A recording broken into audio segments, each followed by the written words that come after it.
Imagina que estás rodeado de agua por todas partes. Millones de litros de agua hasta donde alcanza la vista. Pero si bebes una sola gota, mueres. Esta era la realidad más cruel y paradójica de la vida en el mar. Morir de sed rodeado del elemento que da vida. Durante siglos, conseguir agua dulce en los océanos fue un problema tan letal que mataba más marineros que las tormentas, los piratas y las enfermedades juntas. Hoy vamos a descubrir las soluciones más ingeniosas, desesperadas y a veces macabras que desarrollaron los marineros para sobrevivir en un mundo líquido que no podían beber. Desde tecnologías que parecen de ciencia ficción hasta métodos tan extremos que preferirías no saberlos. Porque la historia del agua dulce en el mar no es solo una lección de supervivencia, es la historia de cómo la humanidad aprendió a vencer a la naturaleza en su propio terreno. Primero, entendamos por qué el agua de mar es tan letal. No es solo que sea salada, es que está específicamente diseñada para matarte. El agua de mar contiene aproximadamente 35 gramos de sal por litro. Cuando la bebes, tus riñones necesitan más agua dulce para procesar esa sal de la que acabas de ingerir. Es decir, beber agua de mar te deshidrata más rápido que no beber nada. Pero la cosa es peor. La sal extrae agua de tus células, tu sangre se espesa, tu presión arterial se dispara y eventualmente tus órganos empiezan a fallar. Los marineros lo llamaban la muerte salada y podía matarte en menos de una semana. Y aquí vienen los números que te van a impactar. ¿Pero cuánta agua necesitaba realmente un marino? Un hombre trabajando bajo el sol marino necesita mínimo 4 litros de agua dulce por día.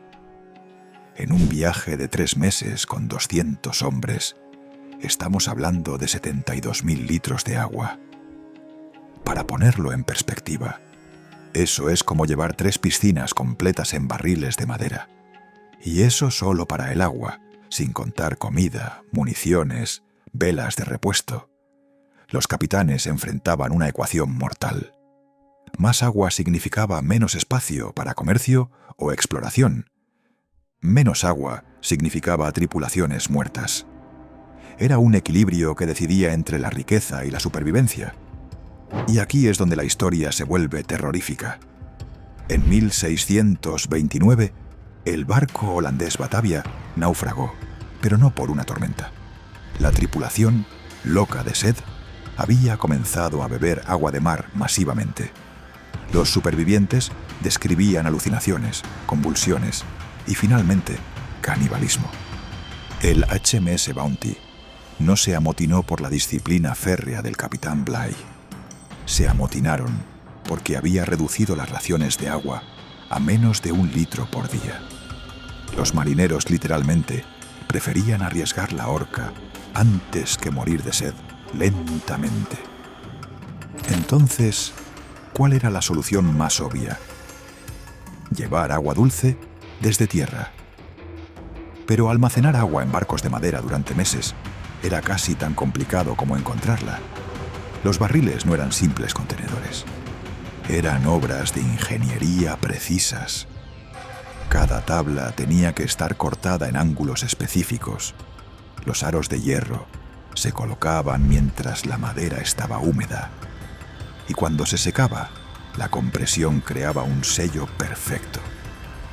Pero incluso los mejores barriles tenían problemas.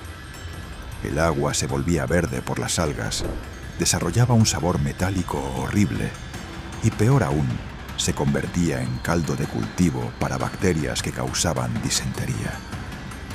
A veces el agua dulce mataba más rápido que la sed. Entonces pensaron, ¿y si recolectamos lluvia? La lluvia parecía la solución perfecta, pero recolectar agua lluvia en un barco que se balancea constantemente requería ingeniería seria. Los marineros desarrollaron sistemas complejos de lonas y canaletas que dirigían cada gota hacia barriles. Pero había un problema. Las primeras gotas lavaban la sal acumulada en las velas y el equipo. Los marineros tenían que descartar los primeros 20 litros antes de que el agua fuera potable. Los barcos españoles desarrollaron velas de agua, lonas especiales tratadas que solo se desplegaban durante la lluvia. Los portugueses inventaron embudos telescópicos que se expandían automáticamente cuando detectaban precipitación. Y luego llegaron a la desesperación total: cazar rocío. En las mañanas, los marineros desesperados corrían por el barco con trapos, absorbiendo el rocío de las superficies metálicas. Luego, exprimían los trapos en recipientes. En una mañana con mucho rocío, un marino experimentado podía recolectar hasta medio litro. Parece poco, pero cuando tienes sed extrema, medio litro puede ser la diferencia entre la locura y la cordura. Los marineros veteranos desarrollaban un sentido sobrenatural para predecir las mañanas con más rocío. Pero aquí es donde la historia se vuelve increíble: la destilación solar. Los navegantes árabes fueron los primeros en desarrollar esta tecnología que parecía magia: convertir agua de mar en agua dulce usando solo el sol. El principio era elegante. Recipientes de cobre negro absorbían calor solar, evaporaban el agua de mar y condensaban el vapor puro en agua dulce. Era como tener una fábrica de agua funcionando las 24 horas usando energía gratuita.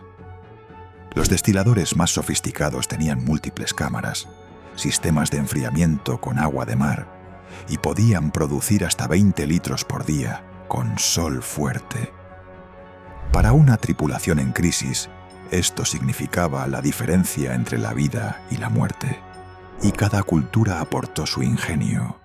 Los españoles perfeccionaron el sistema, agregando múltiples etapas que aprovechaban el calor residual de las cocinas del barco.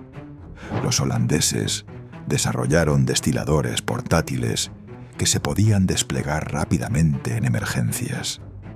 Los ingleses, siempre prácticos, crearon destiladores que funcionaban incluso en días nublados, usando el calor de los cañones después de las batallas.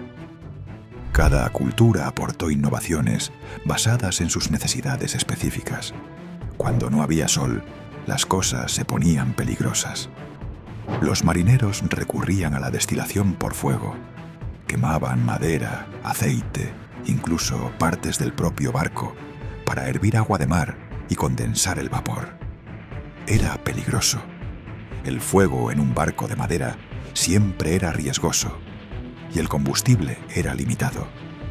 Pero en situaciones desesperadas, las tripulaciones quemaban mástiles de repuesto, barriles vacíos, incluso zapatos de cuero para conseguir agua dulce. En 1741, el centurión de la Marina Británica perdió 1.400 hombres de escorbuto y sed durante su viaje al Pacífico. Los supervivientes describieron cómo quemaron libros, instrumentos musicales e incluso partes de la decoración del barco para destilar agua. El capitán Anson escribió: «El agua dulce se había vuelto más preciosa que el oro». Y ahora viene la parte que quizás no querías saber. Cuando todas las opciones se agotaban, los marineros recurrían a lo impensable: beber su propia orina. Y sorprendentemente, había ciencia detrás de esta práctica desesperada. La primera orina del día es relativamente limpia, principalmente agua con urea y sales. Si se filtra a través de arena y carbón y se bebe inmediatamente, puede proporcionar hidratación temporal, pero solo funcionaba 1 o 2 veces antes de volverse tóxica. Los marineros desarrollaron filtros improvisados usando arena, carbón de la cocina y trapos. Algunos barcos llevaban filtros específicos para emergencias extremas. Era repugnante, pero en situaciones límite salvaba vidas temporalmente. Y si tenías animales a bordo, los barcos que llevaban animales vivos tenían una opción final: la sangre fresca de cabras, cerdos o aves. La sangre es aproximadamente 80% agua, y aunque el sabor era horrible, proporcionaba hidratación y nutrientes. Los marineros desarrollaron técnicas para extraer sangre sin matar al animal, permitiendo que se recuperara para futuras donaciones. Era una práctica macabra, pero que podía mantener viva a una tripulación durante semanas adicionales. En los casos más extremos, las tripulaciones comenzaban a racionar no solo el agua, sino los líquidos corporales. Existe documentación de marineros que guardaban y compartían lágrimas, saliva e incluso sangre humana. El diario del navegante español Francisco de Ulloa describe cómo su tripulación estableció un banco de líquidos, donde cada hombre contribuía con saliva en las mañanas para crear una reserva comunitaria. Era desesperado, pero democrático. Pero cada cultura desarrolló sus propios métodos geniales. Los navegantes polinesios desarrollaron las técnicas más sofisticadas para encontrar agua dulce en el océano. Podían detectar corrientes de agua dulce, submarinas, provenientes de ríos que desembocaban en el mar, incluso a kilómetros de la costa. Los vikingos tenían una ventaja única: el hielo. Desarrollaron técnicas para derretir hielo marino, de manera que eliminara la mayor parte de la sal. El hielo marino viejo, de más de un año, pierde la mayoría de su contenido salino y se puede usar para agua potable. Los navegantes chinos desarrollaron una técnica fascinante: fermentación controlada de frutas para crear bebidas con menor contenido de sal que el agua de mar, pero que proporcionaban hidratación y calorías. Era como crear vino de supervivencia. Los navegantes árabes se especializaron en leer las señales naturales que indicaban agua dulce cercana, patrones de vuelo de aves, cambios en el color del agua. Incluso el sabor del aire podía indicar manantiales de agua dulce en islas. Y todo esto cambió el curso de la historia. La falta de agua dulce cambió el curso de la historia. La expedición de Magallanes perdió más hombres por sed que por combate. La colonización de Australia casi fracasa porque los primeros barcos no llevaban suficientes sistemas de destilación. Las rutas comerciales no se establecían solo por viento o corrientes, sino por la disponibilidad de agua dulce. Islas con manantiales naturales se convertían en puntos estratégicos más valiosos que puertos con mejores defensas, pero sin agua. Y aquí viene lo que te va a sorprender. Hoy, cuando abres un grifo y sale agua potable, estás usando el legado de 5.000 años de ingeniería de supervivencia marina. Los sistemas de desalinización modernos usan los mismos principios que los destiladores solares árabes del siglo X. Los filtros de emergencia que llevan los astronautas están basados en técnicas desarrolladas por marineros desesperados en el siglo XVI. Incluso las técnicas de recolección de agua en misiones a Marte están inspiradas en métodos de recolección de rocío desarrollados en barcos. La próxima vez que veas el océano, recuerda: esa inmensidad azul fue durante milenios el enemigo más cruel de la humanidad. No porque fuera violenta o impredecible, sino porque ofrecía exactamente lo que necesitabas para vivir, de una forma que te mataba. Y cada gota de agua dulce que bebemos hoy lleva consigo la memoria de todos los marineros que murieron de sed rodeados de agua, y la ingeniería de todos los que encontraron formas imposibles de sobrevivir.